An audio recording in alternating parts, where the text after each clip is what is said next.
tadi kalau kita mau memperdalam sedikit tentang MBSR nih Hen ya.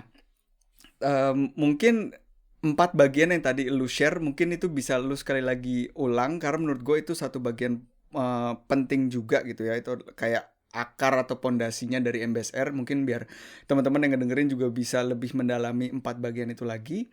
Dan pertanyaan selanjutnya mungkin bisa share sedikit nggak Hen, tentang praktisnya si MBSR itu tuh seperti apa gitu loh atau em, ya mungkin cerita sedikit tentang MBSR itu. Oke, ya, thank you. Ya mungkin aku mau cerita dulu tentang sejarahnya aja ya. Iya. Mungkin kita bisa jadi lebih enak. Jadi MBSR sendiri ini dibawakan oleh John Kabat-Zinn. Beliau sendiri sebenarnya sebelumnya merupakan praktisi Buddhis. Tapi beliau tidak mau kalau dibilang umat Buddhis gitu, nggak mau. Jadi beliau bilang dia praktisi meditasi Buddhis. Gitu kan. Karena berlatih di tradisi Zen. Nah kebetulan beliau di bidang medis atau kedokteran. Saat itu dia di University of Massachusetts pada tahun 1970-an kalau nggak salah. Nah, ketika di rumah sakit itu kan banyak orang yang menderita sakit ya, kronis dan sebagainya. Nah, kemudian ketika mereka misalnya punya kanker, punya penyakit masalah fisik lainnya, mereka begitu kesakitan sehingga tidak bisa menghargai hidup lagi. Gitu. Jadi awalnya MBSR ini bukan dibuat semata-mata buat orang yang depresi atau punya masalah mental aja, lebih ke arah orang yang punya masalah fisik sekaligus mental pada saat itu. Karena dia sangat down dengan penyakit fisiknya, dengan rasa sakit yang bertubi-tubi. Gitu. Saya punya teman orang banyak gitu kan, mereka ada yang kanker, ada yang apa itu sakitnya luar biasa, gitu kan. Bahkan bagi seorang meditator sakitnya nggak tertahankan. Gitu.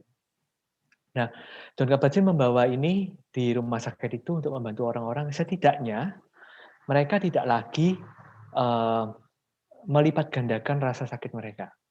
Gitu. Kenapa melipat gandakan? Karena wajar sebagai manusia kita punya tubuh gitu kan, tentu ada rasa sakit. Tapi yang membuat rasa sakit itu semakin bertubi-tubi, biasanya kita membuat drama atas rasa sakit itu. Wah ini saya nggak bakal sembuh. Oh ini saya memang, aduh gimana ya, rasa sakit ini benar-benar menggangguku. Aku nggak ingin rasa sakit ini dan sebagainya. Akhirnya drama-drama ini malah membuat luka di batin. Dan akhirnya sensasi sakit itu makin terasa, makin menjadi-jadi gitu kan. Karena apa yang kita tidak mau itu kan datang terus gitu kan. Apa yang kita tidak inginkan malah lebih terasa lagi gitu kan. Nah, John Kabat-Zinn membawa mindfulness ini untuk supaya mereka cukup sekali saja mengalami rasa sakit. Tidak perlu bertubi-tubi, berulang-ulang, bahkan ribuan kali mengalami rasa sakit itu dengan drama di pikiran mereka sendiri.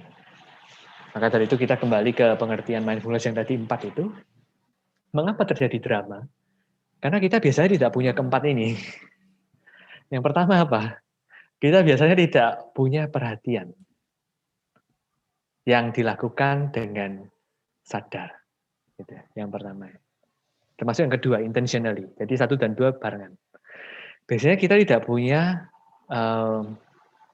niat untuk menaruh perhatian dengan sadar. Apa maksudnya? Biasanya kita cenderung untuk melayani tiap pikiran yang muncul di otak kita. Atau melayani tiap emosi yang tiba-tiba muncul di dada dan sebagainya. Dan kita menganggap itu saya. Gitu. Dan kemudian kita layani itu dengan luar biasa seperti kita sekarang kalau asik nonton drama Korea misalnya. Jadi wah, kayaknya kalau nggak ditonton itu nggak enak gitu kan.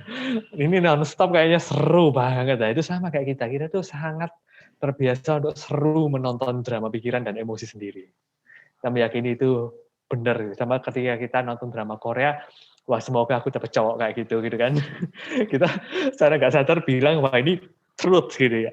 Cowok harusnya kayak gini nih gitu. Padahal kalau cowok lihat itu, hello, just Korean drama gitu kan. Gak tahu ya, sorry Vina kalau mungkin. Nggak, aku bukan fans kayak drama. Oke. Ya, jadinya kita membiarkan perhatian kita kacau balau kemana-mana gitu. Jadi ketika kita perhatian kita kemana-mana gimana? tidak ada kesadaran di sana. Karena kita tidak sadar bahwa kita tidak lagi di momen ini. Nah, maka itu kita masuk ke pengertian ketiga. Ketika kita berada di drama pikiran, biasanya isinya kalau nggak di masa lalu ya masa depan. Gitu. Kalau masa depan biasanya khawatir tentang apa yang akan terjadi. Kalau masa lalu biasanya menyesali, gitu kan? Atau kalau enggak, karena itu ada masa lalu yang bagus, jadi diingat-ingat terus, mungkin. Nah, biasanya antara dua ini. Nah, kalau antara dua ini terus, maka kita tidak benar-benar berada di momen gini. Gitu. Nah, yang terakhir adalah non-judgmental. Nah, ketika kita mulai punya bayangan masa depan dan masa lalu, biasanya di sana diiringi dengan penilaian. Contohnya seperti ini. Saya melihat Bayu sama Vina di sini, gitu kan? Nah, begitu mulai melihat, wah ada memori. Oh, Bayu ini kayaknya mirip temanku dulu di Jakarta, ya. Gitu kan? Terus mulai keinget gitu, wah kalau mukanya Bayu kayak gini, ini kayaknya sifatnya gini deh. Nah, udah mulai menilai kan? Nah, kemudian kalau Vina gini, wah ini ruangannya Vina kok bagus banget ya ini. Jangan-jangan anak orang kaya gitu kan. Kita pasti punya pikiran-pikiran seperti itu kan. Which is mungkin enggak benar gitu kan. Tapi kita sangat percaya dengan praduga kita sendiri, dengan menghakikan kita sendiri yang muncul dari memori dan kemudian melihat yang lain dan sebagainya. Nah, apa yang terjadi kalau kita melakukan ini pada saat kita merasakan sakit? Ketika pikiran kita biarkan terbawa ke masa depan, berpikir tentang kematian kita yang buruk misalnya, terus kemudian betapa menyesalnya dia telah melakukan tindakan jahat di masa lalu. Mungkin dia juga berpikir bahwa ada karma yang sedang menimpa dia, gitu kan? Mungkin apakah ini hukuman Tuhan atas dirinya, gitu. Mungkin banyak sekali drama yang kemudian kenapa pada saat aku sakit tidak ada teman atau keluarga yang perhatian sama aku misalnya. Tidak ada yang mengerti rasa sakitku, mereka selalu menguliaiku. Nah, akhirnya ketika perhatian kita terarah ke sana semua, padahal kita sedang sakit, waduh, benar-benar ambiar kondisi kita saat itu. Maka dari itu yang dialami saya ketika saya depresi. Mungkin kalau teman-teman ada kawan yang depresi, mungkin mereka juga merasakan yang sama. Sakitnya itu kadang bukan di fisik, sakitnya itu entah ada di mana, pokoknya this life is sickening, gitu kan. Hidup ini sick, sakit, dan penuh rasa yang tidak nyaman. Nah, akhirnya kalau kita terus melayani itu, ya akhirnya kita nggak bisa hidup lagi, kita nggak berfungsi, gitu. Kualitas hidup kita menurun. Nah, akhirnya mengapa mindfulness itu penting? Akhirnya itulah dia. Karena ketika kita benar-benar hidup di momen gini, dengan tanpa menilai, kita hanya sekedar bersama dengan apapun itu. Misalnya saya sekedar sekarang bersama dengan Bayu, bersama dengan Vina, nah saya sudah cukup. Dan saya beristirahat di momen gini. Nah, dari sana, maka healing atau penyembuhan mulai terjadi. Karena kita tidak lagi tergenggam dan menggenggam. Nah, itulah istilahnya manfaat dari mindfulness. Ada satu pertanyaan nih, Han. Gue mengerti konsep bahwa kita kadang suka terjerat di masa lalu dan masa depan gitu ya. Tapi ini juga sesuatu yang memang gue tidak bisa sentuh sih, karena gue tidak mengalaminya, dimana seseorang menghadapi sesuatu yang painful gitu ya, kayak penyakit yang rasa sakit itu bisa kita rasain di tubuh gitu. Di saat seseorang ini dia tidak terfokus nih ke masa depan dan ke masa lalu gitu ya, dia fokus di momen yang ada gitu. Tapi pada saat sakit itu menyerang, simptom itu muncul, kalau dia fokus ke masa yang ada saat itu, bukankah dia akhirnya memberikan energi ke si rasa sakitnya itu, sehingga rasa sakit itu semakin terasa dan menjadi-jadi? Yeah. Good question. Yes, good question. Nah, mungkin kita di sini bisa mengulik gitu, bahwa ketika kita bilang masa kini itu punya spektrum yang sangat luas, gitu kan. Jadi ketika kita membawa perhatian pada masa kini, Mungkin sekarang ketika kita sedang berbicara misalnya, ada layar di depan, gitu kan? Ada orang kecil di dua layar sini. Kemudian juga ada warna, ada suara, saya sedang berbicara. Nah, kemudian juga ada mungkin ada bayangan dan sebagainya, gitu kan? Nah, ternyata momen masa kini itu sangat kaya gitu. Banyak sekali hal yang bisa kita amati di momen saat ini. Termasuk napas kita.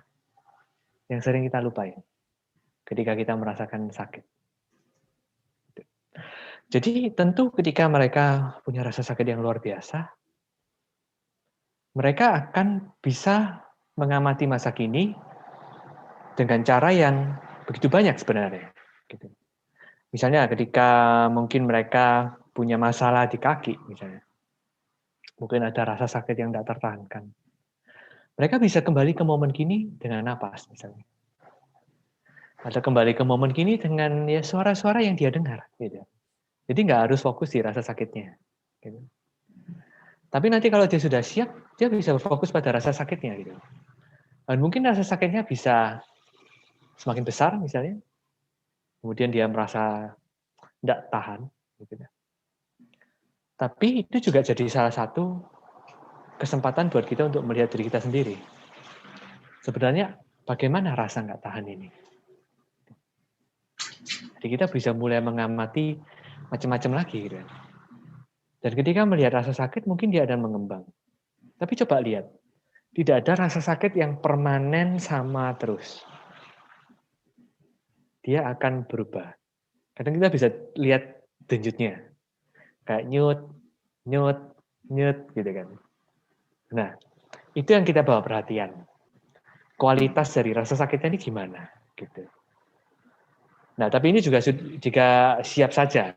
Jadi nggak semua hal kita bisa langsung untuk berfokus ke rasa sakit. Tapi itu mungkin. Gitu. Nah, maka dari itu ketika kemudian dia ada kasus orang merasakan sakit luar biasa, maka tentu menurut saya ya dia butuh pembimbing meditasi gitu kan, kalau memang mau praktek mindfulness. Dan yang kedua ya jangan putus asa gitu, karena banyak sekali hal yang bisa kita amati gitu selain dari rasa sakit ini untuk bisa kembali ke momen gini. Gitu.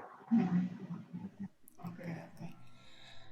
Kalau lu sendiri latihan mindfulness-nya gimana sih, Han? Karena mindfulness itu kan ya kita dengarnya itu sebagai sebuah konsep, sebuah teori gitu kan. Tapi tentunya untuk mengerti itu kita harus membutuhkan sesuatu yang praktikal gitu kan, supaya kita bisa mendalami itu. Kalau lu sendiri apa practical things-nya, Han, untuk mindfulness ini? Ya.